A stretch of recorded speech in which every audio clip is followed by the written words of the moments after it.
video. Might be ahead of its time. Wouldn't be the first one. I might have to re-upload some of these, but it's heavy on my heart, so I want to get it off of my chest, off of my heart, address the situation once again. We've got a regular reminder of this situation because when I go to town, I often see a man on the corner, call him Uncle Sam, because he looks like Uncle Sam. He's a tall, older man, must be 80 years old at least, and he's wearing red, white, and blue from head to toe. He's got the big top hat, stars and stripes. He's got the top coat, stars and stripes, bell-bottom pants, stars and stripes, and he's smiling, waving, and he's almost on a different corner every time I see him, and he's always got a sign. I haven't been able to read all of his signs, but I've read 2 or 3 of them. They've all been different, and they've all been hating Trump. So here's Uncle Sam smiling, waving to the people as they pass by while he promotes his hatred for the sitting president of the United States. It's not what the Bible tells us to do. The Bible tells us to pray for those who are in authority, who are in charge, that they may do well. But it's been 10 years now, and this hatred is just ruining people's lives. Not ruining Trump's life, but there are other lives that are getting ruined by this.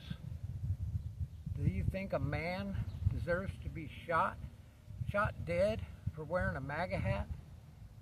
What about an elderly man? Do you think that's okay for him to get beaten and hospitalized by a bunch of teenagers for wearing a MAGA hat?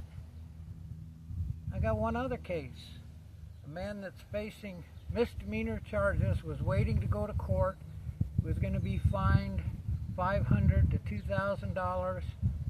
So he goes to court, prepared to pay fines. He's got children, he's got a family, can't really afford to pay it, but he was prepared for what he thought was the worst, the $2,000 fine.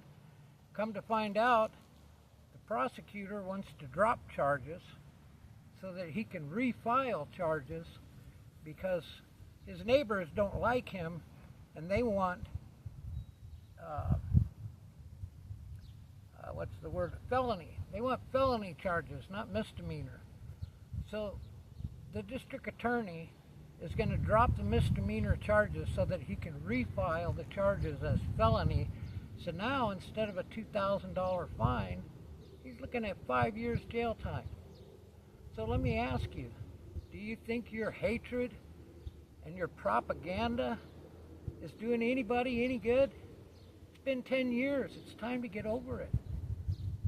You know, let's go back my whole life. When Trump was a celebrity, he's a successful businessman. He's making appearances on all the late night talk shows, cameo appearances on movies and sitcoms. Hollywood loved him. All the news media loved him. Everybody loved him. He was part of the club. But was he part of the club? Because as soon as he decided to run for president, his campaign slogan, his original campaign slogan was "Make America Great Again." And you're going to hate him for that? Just exactly what do you have against making America great again? I know the globalists and the corporate interests, the central bankers, they all want to destroy this country because they want to set up a one world government and they want to be the ones in charge. So Trump declares war on them, they declare war on him. Whose side are you on?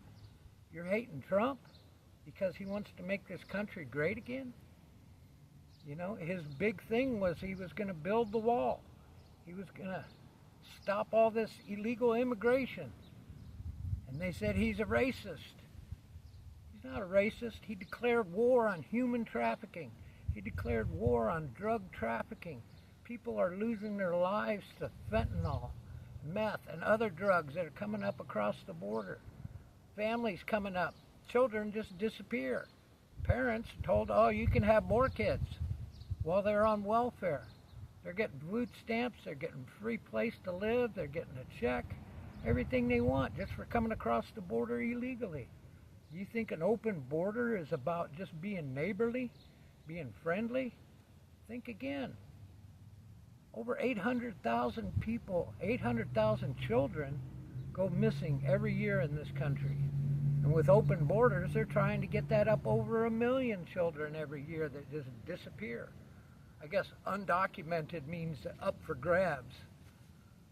You tell me, are you one of the globalists? Is that why you hate Trump? You know, eventually, if you're not a globalist, if you're not a human trafficker, a drug trafficker that's threatened by him, then you've been propagandized. You've been brainwashed. You've been told orange man bad, so it's trendy to hate Trump. Well, you're down to 17 million of you. You might think that's a big number, but that's only 4% of the population. And you're not doing anybody any good. So after 10 years, it's time to get over it. You don't have to like the man. You don't have to love the man. You don't have to support the man or even vote for the man. But when you spread the lies that you've heard that you never even bothered to research and look into. See, when Trump was a celebrity, I never liked him. When he decided to run for president and all of a sudden I was told to hate him, I wanted a good reason. I don't hate people for just no reason. And, you know, I never liked him. I never disliked him. I never hated him. I was just kind of neutral on him. He was a rich, famous person, and I was not. So I had nothing in common with him as far as I was concerned. But he gave up everything to defend this country, to take this country back. I'll agree with one thing. Trump is a threat to your democracy.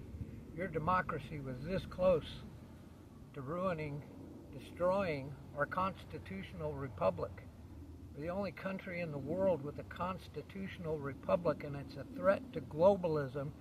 And if you think your democracy is more important, we don't have a democracy. We have a constitutional republic if we can keep it. So make your choice.